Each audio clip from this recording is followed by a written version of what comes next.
The test is in 4-part, Part 1, Part 2, Part 3, and Part 4. Now look at Part 1.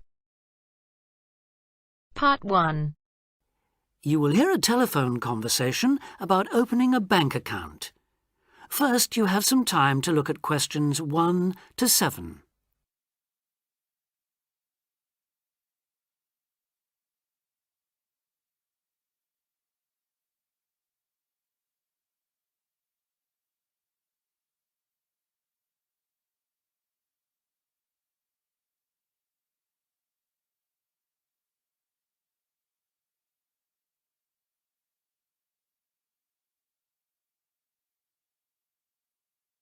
Now we shall begin. You should answer the questions as you listen, because you will not hear the recording a second time. Listen carefully and answer questions 1 to 7. Expats Helpline, Terry Davies here. What can I do for you? Hello, Terry. I've been in this country for a while, and I've just been offered a job in the city, so I think I'm going to need to open a bank account. I haven't had one before, so I'm wondering what papers I need. Well, basically you'll need to be able to prove to the bank that you're who you say you are, and that you live where you say you do, okay? Uh-huh. And for some banks, at least, that means you'll have to show them 2 separate pieces of identity. So I'll run through the list if you like. Yes, please. Okay. I'll bring it up on the screen. Let's see. Here it is. Right. The first thing it says is a valid passport. Mine's Australian. Yes, that would be fine, of course. The next one is a driving license, and again, one from your country would be okay. Then that's followed by birth certificate. Oh, hang on, that's only if you're under 18. Which I'm not. Right, so not that then. But you can also show them a benefit book. For instance, if you're in ill health, or unemployed, or getting income support. Yes, I could bring that. Or a letter from my employer, maybe? Well, that's not actually on the list, so we'll have to assume you can't. Okay. And to prove where I live? Again, there are several possible things listed here. For instance, you could use a bill for council tax, or something else for where you live, such as an insurance certificate. I've got one of those, somewhere among all my papers. But what about bills? Things like phone bills, I mean. As long as it has your address on it, yes, fine. So a bill for my mobile would do, would it? I'm afraid it would have to be for a fixed line phone.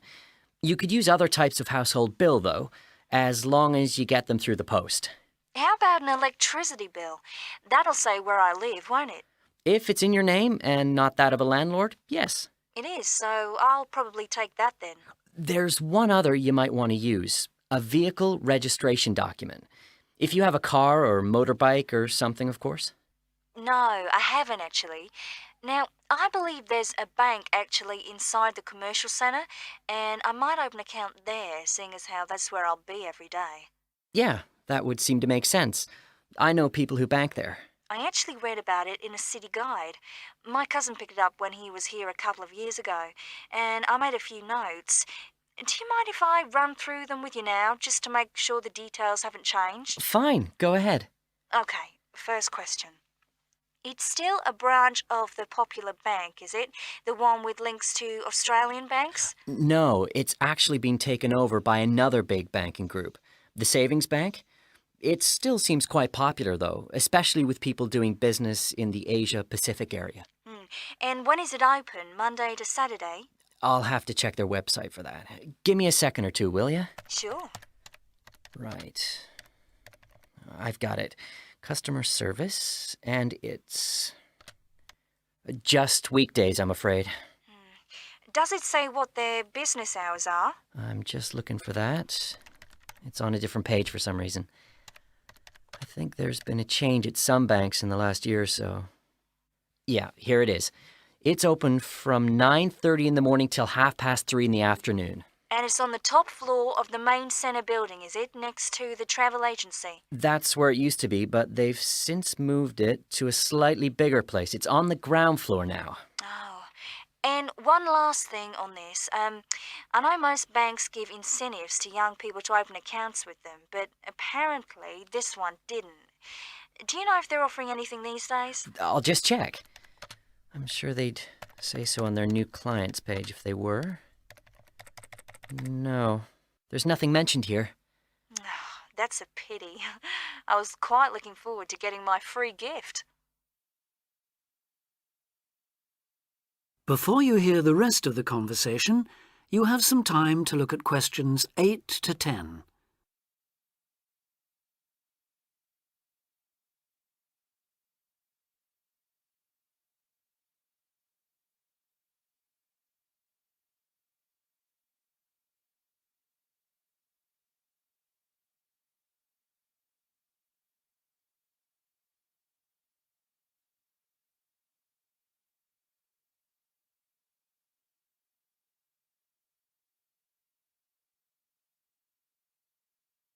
Now listen and answer questions 8 to 10.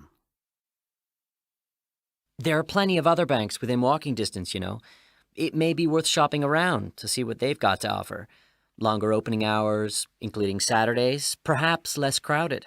Can you tell me how to get to a couple of them? I know where the commercial centre is, so that's probably my best starting place. Sure. For the Royal Bank, you need to turn left when you leave the centre, go along Market Street past the post office, and turn left up Bridge Street past the Shaw Theatre. Then you take the first right.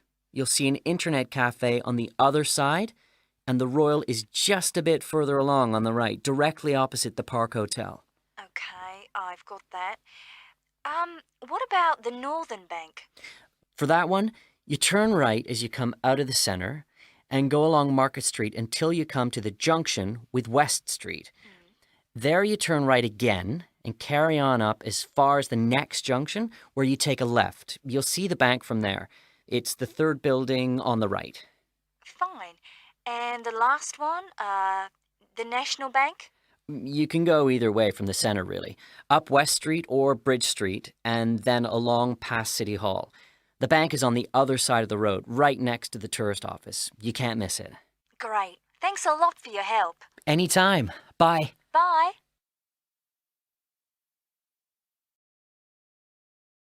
That is the end of part 1. You now have half a minute to check your answers.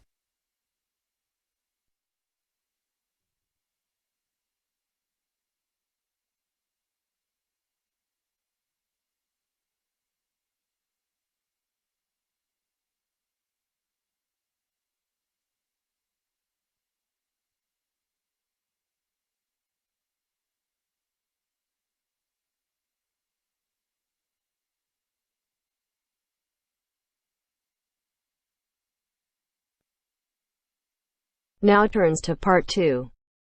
Part 2. You are going to hear the director of the Leadership Council give his welcome address at a convention. First, you have some time to look at questions 11 to 15.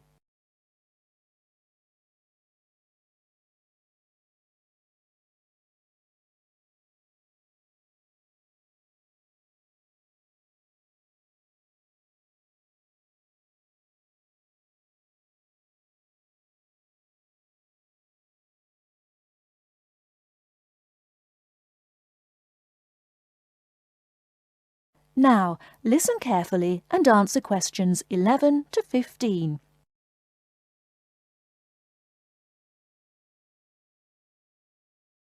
Ladies and gentlemen, can I have your attention, please? Please find your seats. Snacks will be available all day long. Thank you. Allow me to first introduce myself. I am Joe Steinke, Director of the Leadership Council.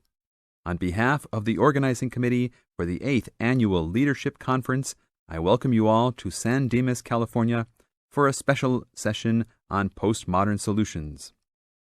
We have people attending from as far away as Toronto, New York, and even the Bahamas. Frankly, I wish we had gone to you there. But we're very glad you're all here.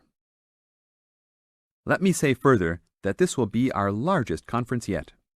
Registrations have far surpassed our expectations. For the first 3 days, we will be hosting more than 325 participants for lectures and workshops. Another 100 will be joining us for our final 2 days and culminating session on Friday evening. We also have a larger selection of seminars than ever, a total of 32. Because we know that you all will want to attend a few special sessions, we will repeat key seminars each day, so there will actually be 38 sessions. I'm sure you will all be pleased with the content and the quality of speakers.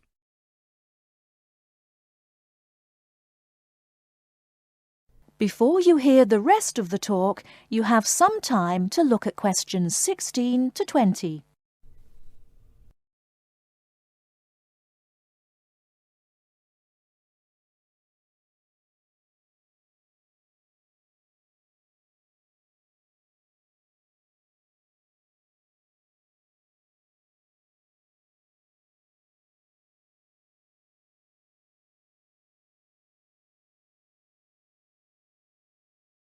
Now listen and answer questions 16 to 20.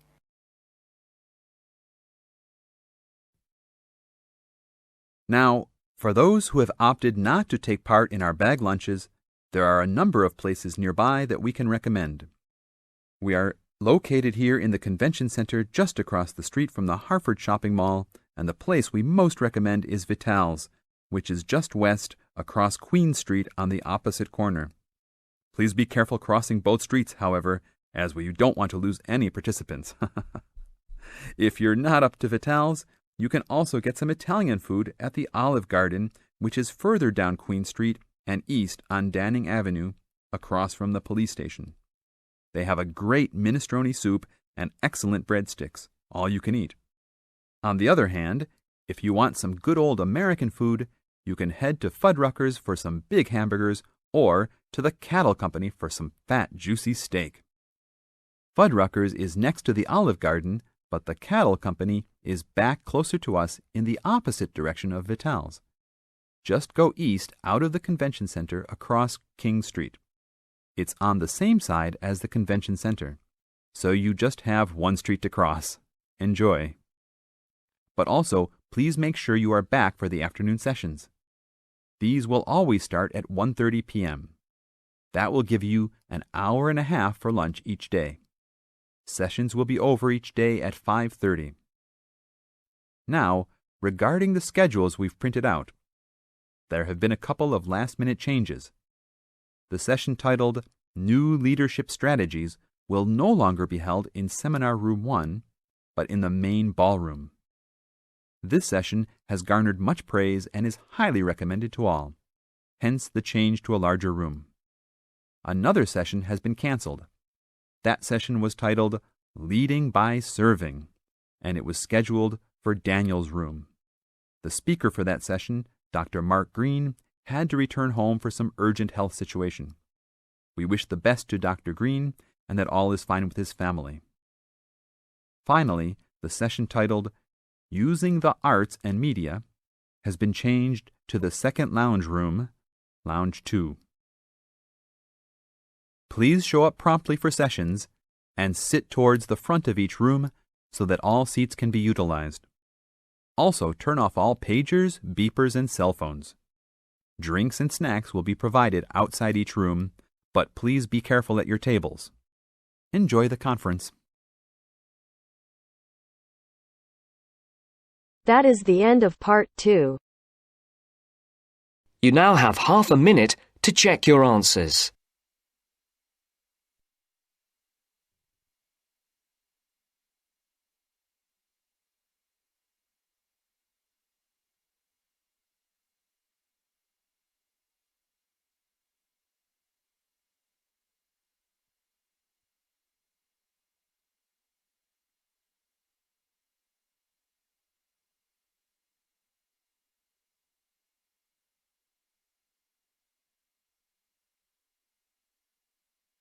Now turns to part 3. Part 3. Now turns to part 3. Part 3. You will hear a talk by a wildlife specialist on a type of bird called a kiwi. First, you have some time to look at questions 21 to 25.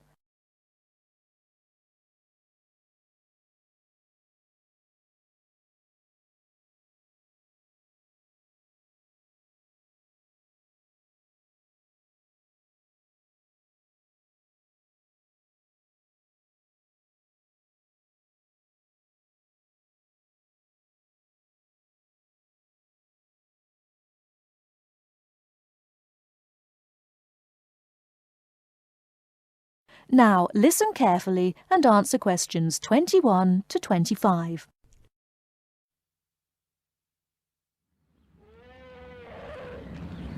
Ladies and gentlemen, welcome to Auckland Zoo on this sunny Sunday afternoon and to our special Kiwi fundraising event.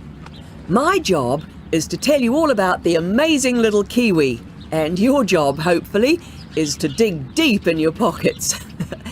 Now, for the benefit of our overseas visitors here today, I should explain first of all that the Kiwi is the national bird of New Zealand, and sometimes New Zealanders themselves are known as Kiwis.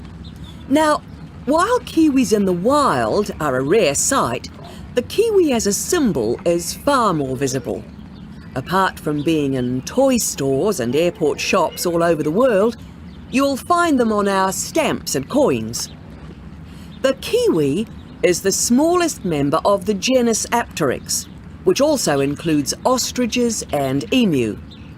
It gets its name from its shrill call, which sounds very much like this. Kiwi! Kiwi! Kiwis live in forests or swamps and feed on insects, worms, snails and berries. It's a nocturnal bird with limited sight, and therefore it has to rely on its very keen sense of smell to find food and to sense danger. Its nostrils are actually right on the end of its long beak, which is 1/3 of the body length. Now, here's an interesting fact. Although Kiwis have wings, they serve little purpose, because the Kiwi is a flightless bird. Since white settlement of the islands, Kiwi numbers have dropped from 12 million to less than 70,000. And our national bird is rapidly becoming an endangered species. This is because they're being threatened by what we call introduced animals. Animals which were brought to New Zealand, such as cats and ferrets, which eat Kiwi eggs and their chicks.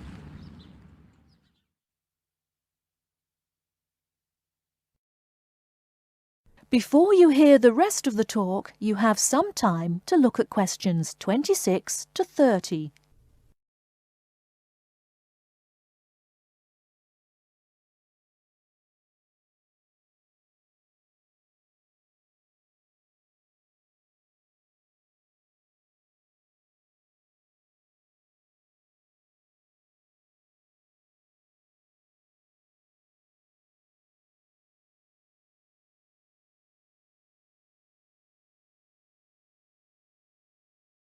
Now listen and answer questions 26 to 30.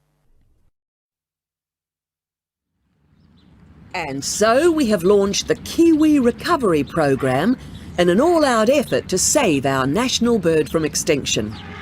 There are 3 stages to this programme.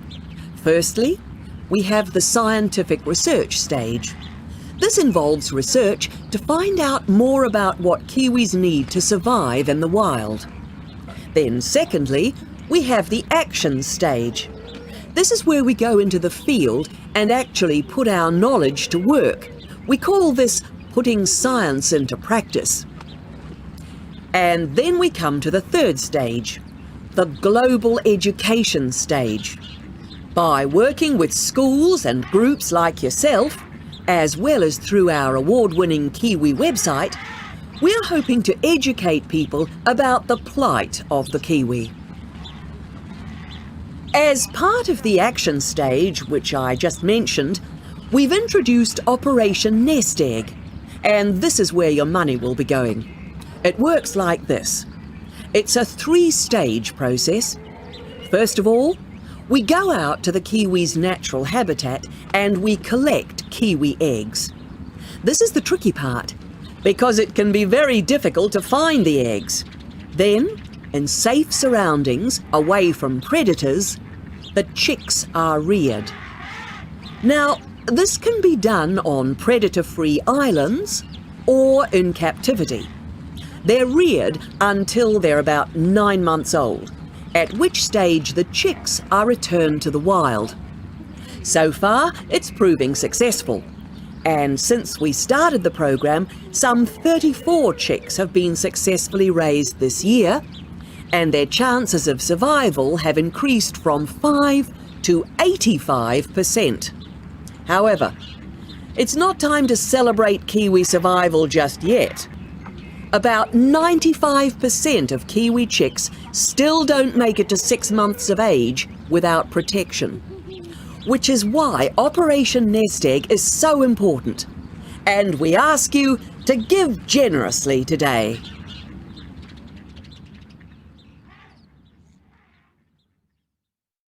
That is the end of part 3. You now have half a minute to check your answers.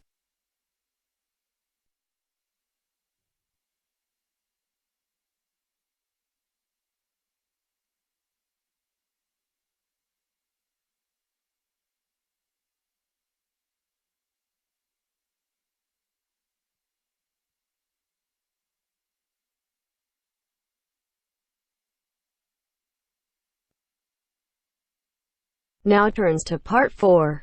Part 4. Listen to the continuation of the lecture about the human brain. Look at the diagram before you listen. First, you have some time to look at questions 31 to 40.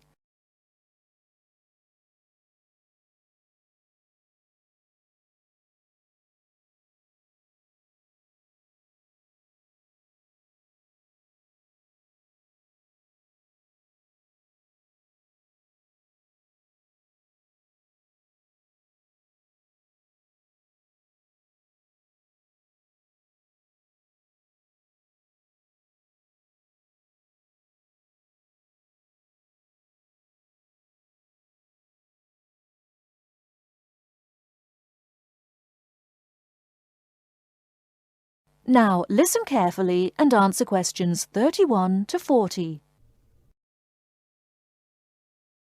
OK, we have looked at the top view of the brain and seen how it is divided into lobes.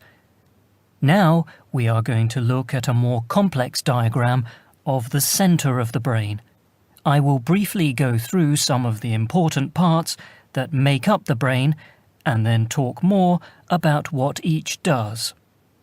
First of all, you can see that by far the largest part of the brain is the cerebrum, and it is made up of the 3 lobes we have already talked about.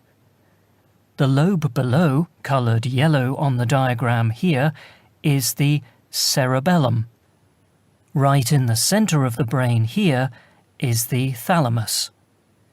The hypothalamus is part of it, but it has a slightly different function.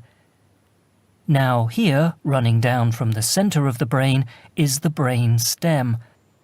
It is made up of the midbrain, the pons, and the medulla oblongata, and is connected to the spinal cord, which you can see here at the bottom of the diagram. Now, finally, this little gland just to the left of the midbrain, it looks like a little tail, is the pituitary gland. OK, let's go back and say something about the function of the various parts of the brain. The cerebrum, the largest part, as we have said, has 2 halves or hemispheres. I will talk more about the difference between the 2 hemispheres later. The cerebrum is the part of the brain that is really our intelligence. It controls voluntary movement, that is, movement that we are in control of, speaking, for example. But it is also responsible for our emotional thinking and memory. The cerebellum is responsible for fine movement and coordination. It helps us with balance, for example, and to understand where we are in relation to space around us. The thalamus, here in the centre, processes what we feel with our body, touch and temperature, for example, and controls how we react to those senses. The hypothalamus has a similar function, but regulates bodily needs, such as hunger and thirst, and tells us when we need sleep. Now, at the top of the brainstem is the midbrain. This is a sort of switchboard, a very complex switchboard. It sends messages which help the brain communicate with other parts of the nervous system.